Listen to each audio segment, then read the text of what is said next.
let's move on to do the other parts. I'm gonna do the break now, so delete, and group will be now this time breaks. Okay, and then do again delete non-selected. Let me move this away. Alright, I'm gonna call this guy breaks. Cool. So after that, I'm gonna do similar things like this, but I'm gonna actually define the breaking high density part, which is the primary breaking part. That could be, if I go to the render camera, I think it's gonna be there. So I'm gonna select these faces and go back. That's where I want it to be. So I'm gonna create a sphere here. Okay, and change that to a mesh and drag that up. Oops, sorry, change that to polygon and drag the frequency up, and then create a transform. And for the transform, I'm going to bring it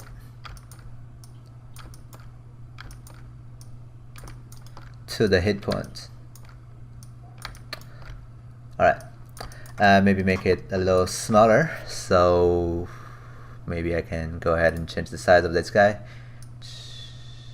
Alright, so that's the primary breaking part. Maybe just a little smaller. Okay. Cool. Now, after defining that, I'm gonna create a attribute wrangle to help me define the density. Okay. So inside of this attribute wrangle, I'm gonna need to find out where this guy is, right? So I'm gonna create a vector breakpoint location will be equals to the second input bounding box center. So get bbox center, and then type in 1. This is gonna give me the bounding box center of the input, which is basically where the center of this sphere is. Okay. Now I also need to know I also want to do that on the primitive level. So the second thing I want to know is the position of the current iterated face, which is the primitive, right? So I need to know where it is, which is actually the position. So vector position to add p. Probably don't need this redundant assignment and new variable, but yeah. So now I have two informations: where the current primitive is, where the where the breaking point is, and I just need to know the distance between these guys. So distance will be a float. Float distance will be equals to the length of the vector pointing from the position to the breaking point location. So copy that. Those are two vectors, and subtraction gives me a vector pointing from breaking point to the position. I got the length, which is basically the distance from the current position of the primitive and also to the breaking point. So this distance will be my tool to follow the scatter density. So I'm gonna create the attribute now at float at density. This density now will be equals to the distance.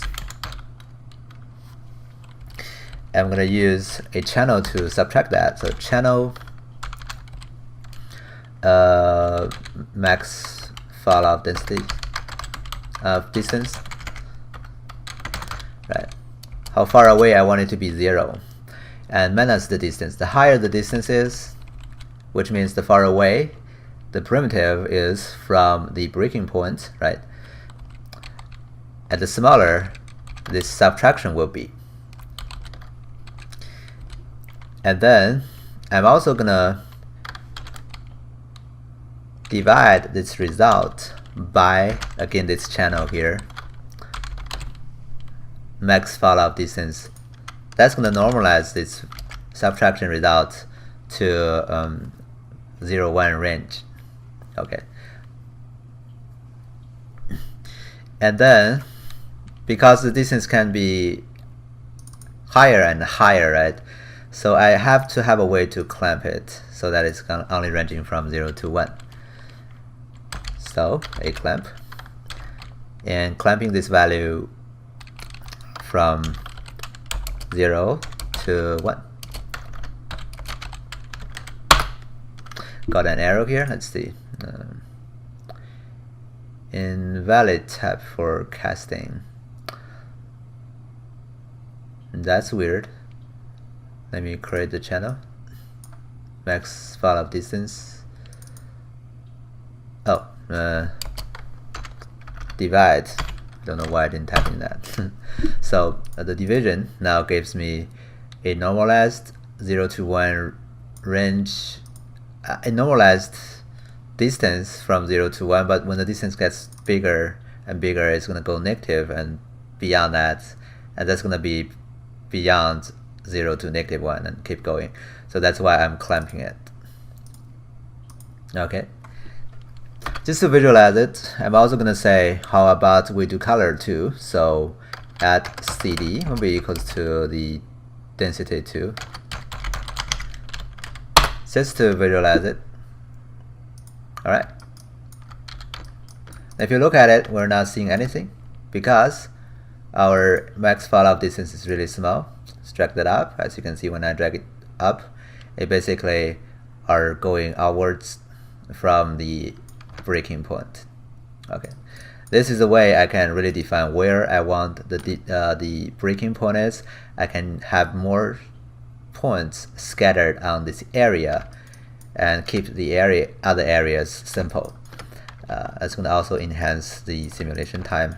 And also, one of the things I can change here is the transformation afterwards. Like I wanted to change where the breaking point is, I can drag the transform like this. Okay.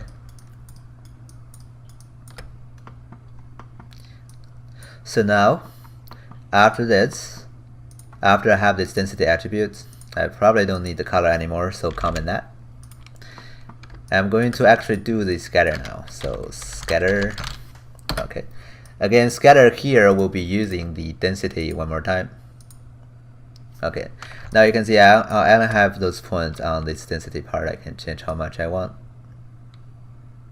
Right, and then let's do a Voronoi fracture and connect that to the density. Now let's take a look at the result. It's going to take a while to calculate. And see now I have more breaking points on its primary breaking point and lesser on the other parts. I probably need more. So let me go ahead and change the density scale to, let's try 50.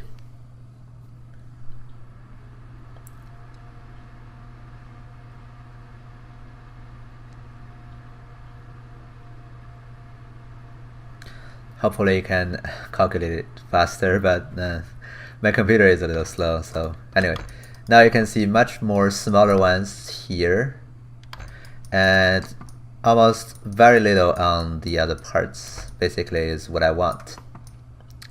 Alright, so I'm gonna keep it the way it is now.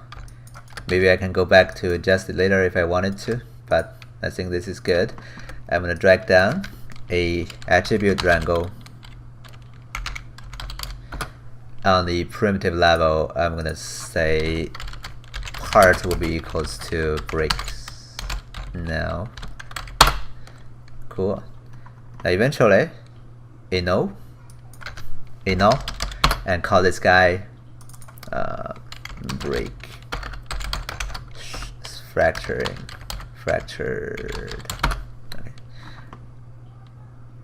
Lowercase f, just to make my naming consistent. Alright, now comment this guy, call it brick fracturing.